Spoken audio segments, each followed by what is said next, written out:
الفنان الشهيد أردوان زاخوي الذي أقف أمام نصبه التذكاري. هذا الشهيد الفنان ولد وترعرع في زاخو، واحتضنته الطبيعة ليخرج به صوت راع يطرب به أشجان الآلاف من الكرد. الشهيد أردوان زاخوي غيب في بغداد بسبب مواقفه الكردية وبسبب أغانيه السياسية التي مجدت الحركة الثورية الكردية والبيشمركة الأبطال. لم يكتفي هذا الفنان بصوته وأغانيه، بل التحق أيضا بالحركة التحرية الكردية، وأصبح أحد البيشمركة الأبطال ضد النظام البائد.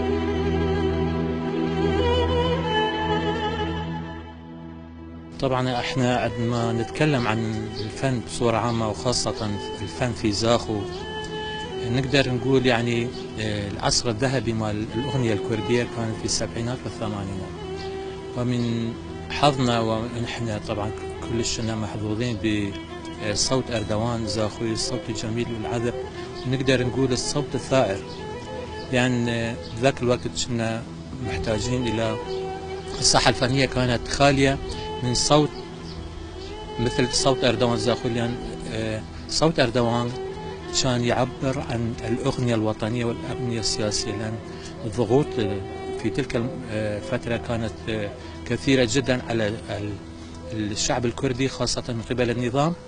وبذلك عندما اجى أردوان زاخوي للساحة الفنية عبر عن ما في قلوب الشباب والأمة الكردية، وخاصة الأغاني السياسية كان لها دور كبير في تلك الفترة من خلال رفع الوعي القومي والوطني للشعب الكردي وخاصة القوات الثائرة في البيشمركة. أردوان زاخوي أحد شباب زاخو اللي عاش وتربى على ضفاف نهر الخابور، من نفس الينبوع برز أردوان وأبدع في عمله أو في فنه. غنى فولكلور وغنى أغاني حديثة، ويعني قدر أن يثبت بأنه فنان، بأنه موهوب، بأنه صاحب صوت حلو ورخيم وجيد جدا. صفات أردوان زاخوي كان لا يقبل الضغط. عندما كنا نسجل مادة فنية، طبعا في ذلك الوقت كان على شكل كاسيت، فعندما كنا نسجل الكاسيت، وطبعا هاي النصوص كلها كانت تروح للأمن في النظام للفحص، فعندما أردوان شاف ما قدر يعني يعبر ما بداخله خاصة الشعور القومي والوطني، طبعا التحق بصفوف البيشمركة، وكان أردوان زاخوي من أول المطربين في إذاعة جولان الثورة الكردية المجيدة.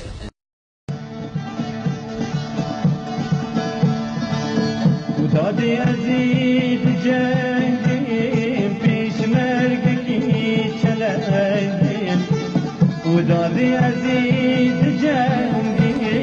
بيشمركي كلام وشكيمي قرانه ديلان دنقي طوفاني وشكيمي قرانه ديلان دنقي طوفاني.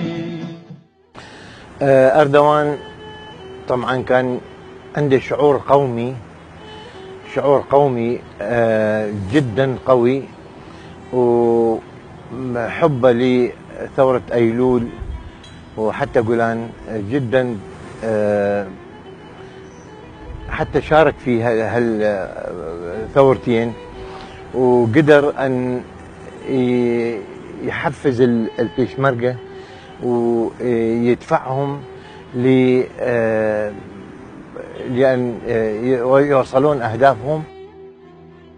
طبعا بدأت المسيرة الفنية في السبعينات، بالأخص في 76 77. البداية كانت في ذلك الوقت، وبدأ بالأغاني الفلكلورية وأغاني الفنانين السابقين منه مثل بشار زاخوي وسمير زاخوي.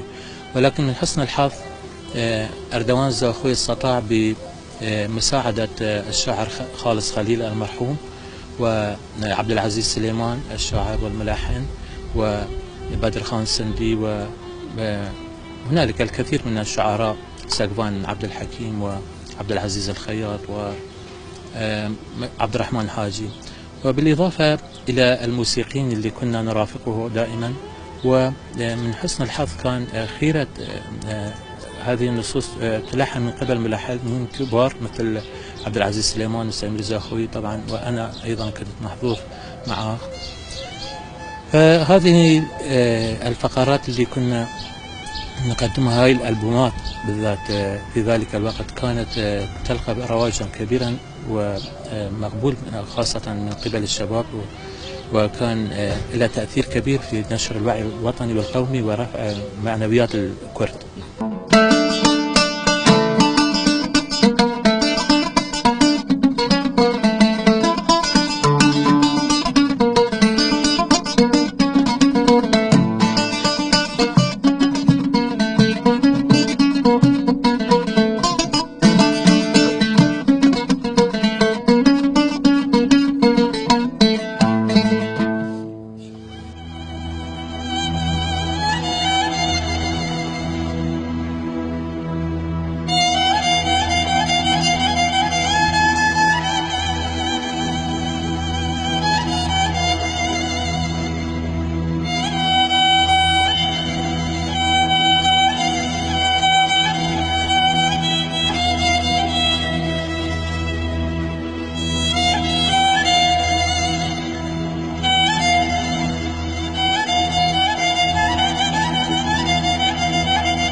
فنتيجة هالشعور هذا العالي طاردته الأزلام القديمة، يعني أزلام حزب البعث طاردوه كثير مرات، هواية مرات، وبس ما قدروا إلا في حالة واحدة من لكفوه ببغداد، وهناك قدروا أن يلكفوه ويأخذوه. طبعا الضغوطات اللي يتعرض لها أردوان وانسجن في كثير من المرات بسبب مشاركته في المناسبات الوطنية وعدم التزامه بالنصوص، وكان دائما على لسانه ذكر اسم كردستان. بهذه الفترة تعرض إلى ضغوطات كثيرة وإلى السجن، مما اضطر إلى الالتحاق بقوات البيشمركة. ومن حسن الحظ كان في ذلك الوقت إذاعة جولان، وكان من أحد المهمين في أداء الأغنية السياسية في إذاعة جولان، وتمكن من تشكيل فرقة موسيقية من خيرة العازفين والمطربين هناك أمثال شاكر عقراوي وسعيد قاباري وأحمد زيباري، وكذلك من الموسيقيين عماد أكري وعبد الرحمن حاجي وكثير من الفنانين. تمكنوا من تشكيل فرقة جولان الموسيقية، ومن تسجيل أحسن الأناشيد، وكان لها التأثير الكبير لصوت كردستان العراق، إذاعة صوت كردستان العراق، على الشاب الكردي هنا وعلى رفع معنويات البيشمركة. كان في صفوف البيشمركة وفي الصفوف الأمامية، ومن كان يغني أغاني قومية وأغاني محفزة أو منشطة يخلصون في عملهم في أدائهم، وقدروا يعني في هواية مراحل يعني عن طريق التسجيلات، كاسيتات كانت توصل للبيشمركة. تعرضنا للسجون والتعذيب والانفرادي في أمن دهوك، لكن بصمودنا وإرادتنا قدرنا أن نتجاوز هذه المحن، لأن الفن هو الرسالة، فلا بد من إيصال هذه الرسالة بأمانة، وبذلك كان أردوان زاخوي من الفنانين الذين استشهدوا في هذه المسيرة، وأصبح شهيدا اليوم ورمزا ومدرسة للأجيال التي بعده. بابا من هلا يا من هلا يا سفينة بجندار مراد اتصت هزار بوهالي برندار آخ آخ آخ بابا.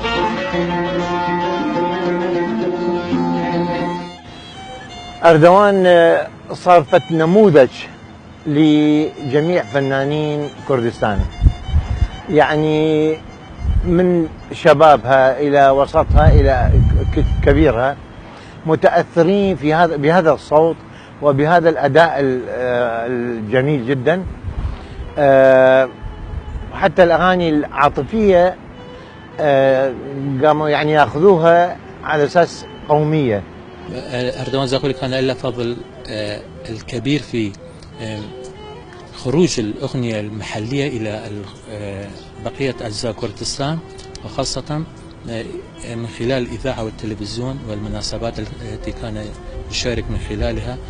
وباعتبار أردوان زاخوي من المطربين الأوائل الذي غنى الأغنية السياسية، وكانت تلك المرحلة حساسة بالذات لأن كردستان كانت بأمس الحاجة إلى صوت مثل صوت أردوان زاخوي، صوت عذب ويعبر عن الأغنية الكردية، وكذلك النصوص التي كان يأخذها من خيرة الشعراء وكذلك الملحنين والموسيقيين. وفرقة إذاعة تلفزيون بغداد كانت لها الأثر الكبير في إيصال صوت أردوان زاخوي إلى الجميع.